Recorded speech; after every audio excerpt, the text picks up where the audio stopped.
In Rome, pasta alla matriciana is a classic, made with guanciale, or cured pork cheek, but it can be tough to find in America. So in this recipe, I'm using bacon to get that same deep, rich flavor the dish is known for. Let's begin with 4 strips of thick cut bacon. Here I'm just cutting it in half. I prefer cutting bacon in half because it will help it lay flat in the pan and not curl up too much, and that way we can render out most of the fat. Okay, I'm placing the bacon into a cold sauté pan. As you know, it's best to cook bacon low and slow, and you want to use a fairly large pan because this will be the pan that we end up cooking the sauce and the pasta in, so you want it to be big enough to hold all that. And now just turn the heat up to medium-low. Okay, we can prep the rest of the ingredients while the bacon cooks, but one of the best parts of this recipe is that there's really not much to do, but here I'm just gonna mince half of a small yellow onion.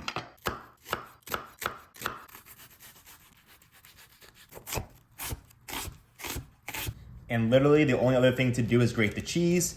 So here I have some Pecorino Romano, which is of course the preferred cheese for a matriciana and also for this dish. And it's not an overly cheesy recipe, so this is about 2 ounces, which is gonna be just enough. And not all of this is gonna go into the sauce. Some of it will be saved for topping at the end. As you can see, the bacon's rendering out nicely, so just giving it a flip. And this dish isn't so much about eating the bacon itself. Just like a matriciana, it's more about the basically fat that's gonna go into the sauce that's gonna make it very delicious. So just a couple more minutes on that, just getting as much of the bacon fat out as possible. I don't think we need to take them any further than that, so I'm just gonna take them out to drain on some paper towel, and then we can get going on the sauce. Just to show you what we're working with bacon fat-wise, that's about 2 to 3 tablespoons, which is luckily the perfect amount for the sauce. Any more than that, you can kind of take out. Onion straight in. And the pan is still on medium-low heat. So make sure those all get coated, and then we're just gonna let them cook for probably 4 or 5 minutes until they get nice and soft. Adding an 1/8 teaspoon of red pepper flakes, which is recommended but optional if you don't want it spicy. I don't know, the smell of onions and bacon fat might just rival the smell of onions and olive oil. But that's looking pretty ideal. We're not going for caramelized onions per se, but we want them to be pretty golden brown and sweet. So now we can pour in the tomatoes. All right, this is a 500-gram carton of puree tomatoes, which is the perfect size. So pouring that in, and then I'm just gonna add a couple tablespoons of water to get the residual tomatoes out of the carton. So give that a shake with the water, and that way we get everything out of the can. The only other thing we need is a pinch of salt. The bacon fat's pretty salty, so we don't need too much. And give that a mix. We're keeping it on medium-low heat and letting it come to a simmer. Another great thing about this recipe is that you don't have to let the sauce cook for too long. Just 20 to 30 minutes is all you need.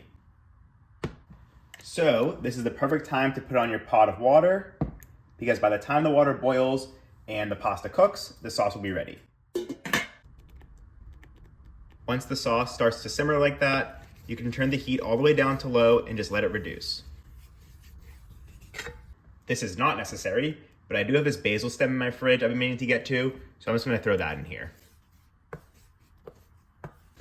Okay, water's boiling. Now I can add the salt. I typically find that about 1.5 tablespoons is enough. Any more than that, you can kind of risk making it too salty. And then this is 1/2 pound or 1/2 box of rigatoni. And you can pretty much use any shape of pasta for this one, but rigatoni is just, one of the superior shapes. So we'll just let that cook until al dente. As the pasta cooks, we can chop up the bacon, and I like to keep them in pretty big chunks. And just keep an eye on the sauce, scraping down the sides as it reduces. But as you can see, it's getting fairly thick, which is just what we want. And I forgot to mention, the box of pasta, it said 12 to 14 minutes. cooking wise. So I set the timer for 11 minutes and we'll check it there. Okay, that's 11 minutes. And I'm gonna show you my favorite way for testing larger pieces of pasta, such as rigatoni. So just grabbing one and then cutting it in half.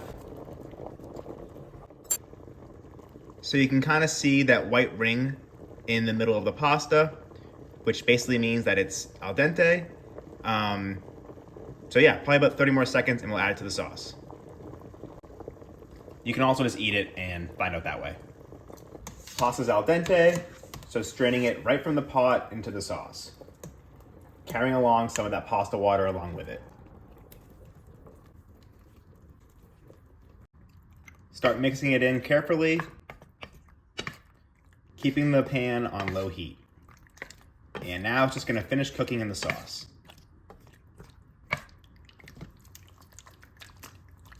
I'm just gonna add a very small splash of pasta water to help loosen things up.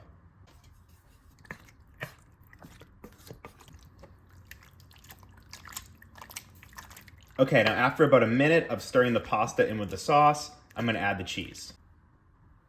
So about a handful, and that's not even half of all the cheese we grated. But we'll start with that.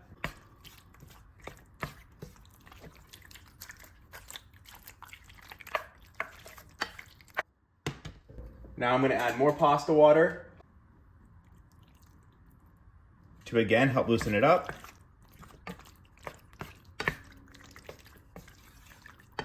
Sauce is looking pretty mixed in. And if you can do this without making a mess, the best bet of making sure everything's incorporated and the sauce gets into the pasta is by tossing it in the pan.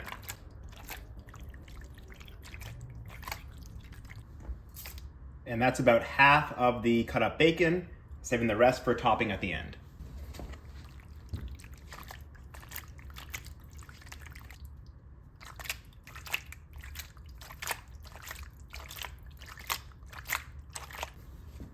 All right, one final toss, and that's pretty much it, guys. Let's plate it up. All right, pile it up, then finish with some of the reserved bacon. And of course, a little more cheese.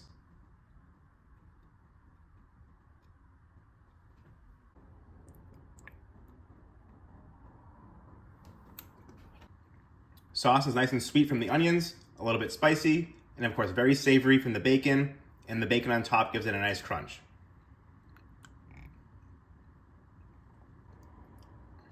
I hope you guys try this one out.